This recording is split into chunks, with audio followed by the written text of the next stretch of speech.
10 seconds.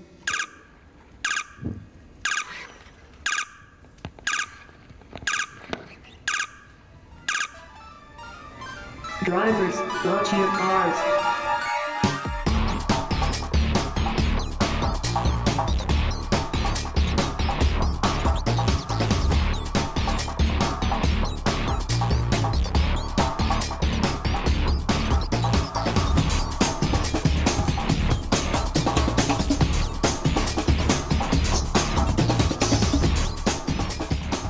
You're on the south side of Chicago, just outside of Hyde Park at Underground RC Racetrack. I got the name from a video game that my son plays, Underground Need for Speed. And I said, well, that would be a nice name. So there it was, Underground RC Racetrack.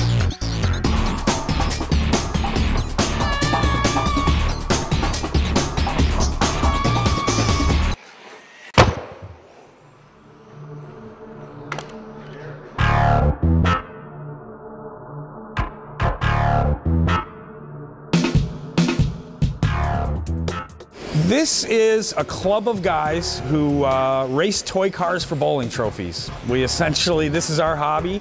Majority of us have been racing RC cars, radio control cars, for quite a few years. We get together every Sunday just to have a good time. You know, we're a club, but anybody can join. Anybody who loves RC.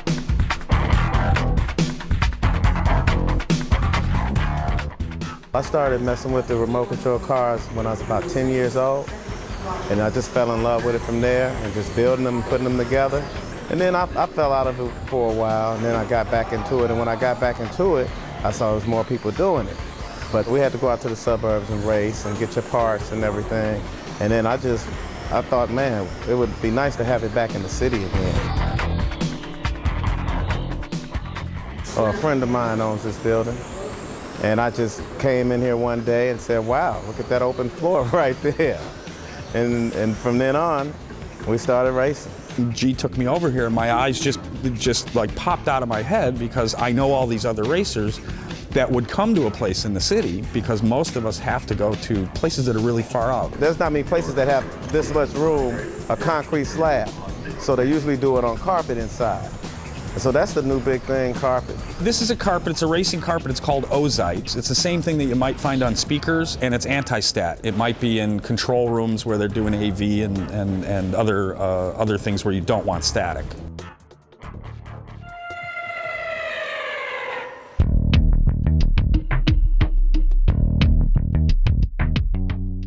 It's like a toy, but it's still not a toy, you know what I mean? You can repair this car. You know, you can go online and buy parts.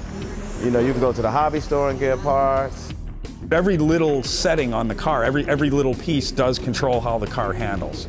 And the better racer you are, the more tweaking you do to your car. I mean, most of the time you don't do too much crazy stuff unless your car's way out of whack. On this track, we're doing 10-second, 12-second laps. They're trying to take off a third to a half a second off a lap time. So it's little tiny adjustments on their chassis and on their suspension to try to get the car to handle a little better so they can go faster. I sort of enjoy the challenge of working on the cars and making them work the way you want them to work and do all the things you want them to do, because you really have to use your brain. You know, it's not just throwing the car down and driving it. You have to think about what all the adjustments on the car to make it do what you want it to do.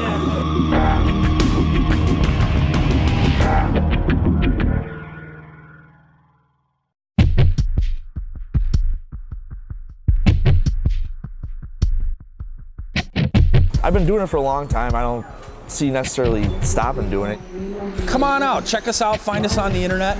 Come on down, check it out. We have extra cars. If somebody is remotely interested, no pun intended, if somebody's remotely interested in this, we'll put a car in your hands and you can give it a try. And it's fun for mother, son, mother, daughter, father, son, all walks of life. It's a great time. It's a fun time. You know, I've been doing it for a long time and I'll probably keep doing it. So it's cool.